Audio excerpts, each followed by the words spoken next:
من الشيطان الرجيم بسم الله الرحمن الرحيم الحمد لله رب العالمين والعاقبة للمتقين والصلاة والسلام على أشرف الأنبياء والمرسلين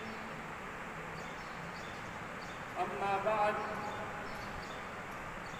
فقد قال رسول الله صلى الله عليه وآله وسلم إن الحسين مصباح الهدى وسكينة النجاة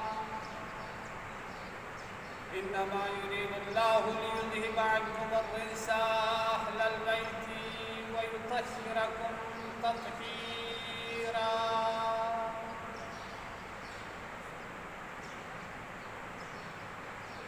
عزاداران مظلوم کربلا، یہ فرش ادا بچھی ہوئی ہے، اس میں آ کے اگر کوئی آنسو بہائے گا تو یقیناً اس کے گناہ اللہ تبارک و تعالی اس آنسو کی وجہ سے اور حسین کے فرش پہ آنے کی وجہ سے اللہ تبارک و تعالی اس کے گناہوں کو معاف فرمائے. عزیزان گرامی، عزاداری مظلوم کربلا کا مقصد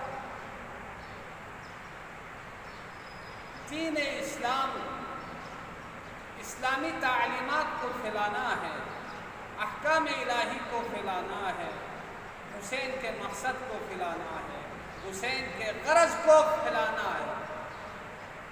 پیغمبر اکرم صلی اللہ علیہ وآلہ وسلم نے فرمایا ان الحسین مصباح الہدی، تحقیق اٹھنٹک کی حسین ہدایت کا چراغ ہے. حسین ہدایت کا چراغ. اب ہدایت راہ حق کی طرف لے کے آنا، صحیح راستے کی طرف لے کے آنا، صحیح راستہ دکھا دینا، اور حسین اس راہ ہدایت کا چراغ. عزاداران مظلوم کربلا، چراغ کیا کام کرتا ہے؟ دیکھو، اگر کوئی تاریک رات میں چل رہا ہے تو یہ چراغ اس کو راستہ بتا دے گا، کہاں سے گزرنا ہے، کون سا راستہ خطرناک ہے، کس راستے میں درندے ہیں، کس راستے میں کانٹے ہیں، کس راستے میں پتھر ہے. لیکن جس انسان کے پاس چراغ ہو وہ اپنے راستے کو آسانی سے طے کرتے ہوئے اپنی منزل تک پہنچ جائے. حسین ہدایت کا چراغ ہے. حسین انسان کو اگر حسین کے پیچھے پیچھے چلیں گے تو حسین انسان کو اپنی اصلی منزل تک پہنچا دے گا. انسان کی جو حقیقی منزل ہے اس تک حسین پہنچا دے گا، لیکن اس سے پہلے کہ حسین کی محبت اس کے دل میں. عزاداران مظلوم کربلا، یہ حسین حسن سے مشتق ہے. حسن بڑا خوبصورت، حسین چھوٹا خوبصورت. یہ دونوں ایسی ہستیاں ایک مرتبہ جناب زہرا کی خدمت میں حاضر ہوتے ہیں اور اپنی خطاطی کو پیش کرتے ہیں. اماں جان، ہم میں سے کس کی خطاطی خوش خطی اچھی ہے؟ میرے محترم سامعین، جناب زہرا سلام اللہ علیہا نے فرمایا اپنے بابا کے پاس جائیں، ان سے فیصلہ کروا دیں. بابا کے پاس گئے تو انہوں نے نانا کے پاس بھیج دیے، نانا نے پھر سے ماں کے پاس بھیج دیے. تو جناب زہرا سلام اللہ علیہا نے فرمایا بیٹو، تم دونوں کی خطاطی ٹھیک ہے، خوبصورت ہے، اچھی ہے، لیکن پھر بھی بچے ہیں. اصرار کرنے لگے تو جناب زہرا سلام اللہ علیہا زہرا نے ہاتھ میں تسبیح کے دانے اٹھائے اور فرمانے لگی کہ میں دانوں کو آسمان کی طرف پھینکوں گی، جس کے ہاتھ میں زیادہ دانے آ جائیں گے اس کی خطاطی اچھی۔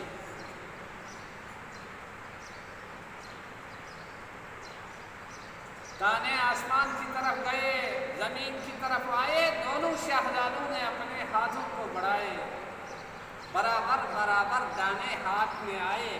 ایک دانہ رہتا تھا، جس دانے کی طرف ایک طرف سے حسن کا ہاتھ بڑھا دست، دوسری طرف سے حسین کا دست بڑھا۔ بس اللہ نے جبریل امین کو فوراً بھیجا کہ اس دانے کے دو ٹکڑے، نہ حسن کا دل دکھے نہ حسین کا دل دکھے، یعنی اللہ یہ نہیں چاہتا ان میں سے کسی ایک کا دل دکھے، اور اللہ یہ چاہتا ہے زہرا کا وہ کلام، وہ جو بات زہرا نے کی ہے وہ سچ نکلا۔ آدھا دانے کا ٹکڑا حسن کے ہاتھ میں، آدھا حسین کے ہاتھ میں۔ اور جناب زہرا نے فرمایا دیکھو بیٹو، میں نے کہا تھا نا آپ دونوں کے خطاطی ایک جیسی ہے۔ تو وہ حسین جس کا دل اللہ دکھانا نہیں چاہتا، وہ حسین ہدایت کا چراغ انسان کی رہنمائی کرتا ہے۔ حسین بھی انسان کے لیے ایک رہنما ہے، راستہ بتلانے والا ہے، سیدھا راستہ دکھانے والا ہے۔ وَالسَّفِينَةُ النَّجَاةُ، اور حسین نجات کی کشتی۔ آپ نے سنا ہوگا کشتی نوح کے بارے میں، جو نوح کی کشتی میں سوار ہوئے وہ سب کے سب نجات پا گئے، ہمیشہ کے لیے کامیاب ہوئے۔ جو نوح علیہ السلام کی کشتی میں سوار ہونے سے جنہوں نے روگردانی کی وہ ہمیشہ کے لیے گمراہ ہو گئے۔ تو حسین نجات کی کشتی ہے، جو حسین کے ساتھ چلے گا وہ مشکلات کے، گمراہی کے سمندر سے پار نکالے گا، ہدایت کی منزل تک حسین پہنچا دے گا۔ میرے دوستوں، میرے عزیزوں، حسین علیہ السلام نے محمد کے اس مقصد کو پائے تکمیل تک پہنچایا اور دین اسلام کو ہمیشہ کے لیے تحفظ فراہم کیا۔ جب مظلوم کربلا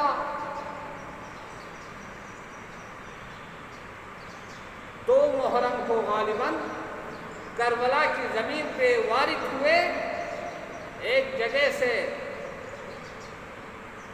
گھوڑے نے آگے بڑھنے سے انکار کر دیا۔ 7 گھوڑے 7 سواری کو مولا حسین نے تبدیل کر دیا، لیکن کسی نے بھی ایک قدم آگے نہیں بڑھایا۔ تو اس وقت مظلوم کربلا رکاب سے نیچے تشریف لائے اور اس زمین سے ایک مٹھی بھر زمین کو اپنے ہاتھوں میں لے کے جناب زینب کبریٰ کی خدمت میں حاضر کرتے ہیں۔ جناب زینب کبریٰ اس مٹی کو سونگنے کے بعد جناب زینب کبریٰ فرماتی ہے، بھیا حسین، اللہ اللہ، اس سرزمین سے مجھے، اس مٹی سے مجھے آپ کے خون اطہر کی خوشبو آ رہی ہے، اللہ اللہ میرا بھیا اس سرزمین سے جلدی آگے نکلے۔ لیکن مظلوم امام حسین علیہ السلام نے فرمایا، بہن زینب یہ آخری وہ منزل ہے، اسی میں ہم نے شہید ہونا ہے، اسی سرزمین پہ آپ کے سر سے چادر کو چھینا جائے گا، اسی سرزمین میں میری سکینہ کے رخسار پہ شمر کے تمانچے لگیں گے، اسی سرزمین پہ کر کے حلقوم پہ شبر کا تیر چلے گا. اجرکم علی اللہ. اسی سرزمین پہ میرے اکبر کے برشی، اسی سرزمین پہ بھیا حسن کا شہزادہ قاسم کے لاشے کو پامال کر دیا جائے گا. اسی سرزمین پہ کرتو پہ آگ لگ جائے گی. اجرکم علی اللہ. جب عصر عاشور کے بعد اس منظر کا تصور کرے تو کسی نے اشارہ کر لیا لوگ خیموں کو. اجرکم علی اللہ وسيعلم الذين ظلموا أي منقلب ينقلبون. پروردگار اب محمد و آل محمد ہم سب کے گناہان صغیرہ مظلوم کربلا کے صدقے میں معاف فرما. پروردگار تمام عزاداران مظلوم کربلا کی مشکلات پریشانیوں کو ہمیشہ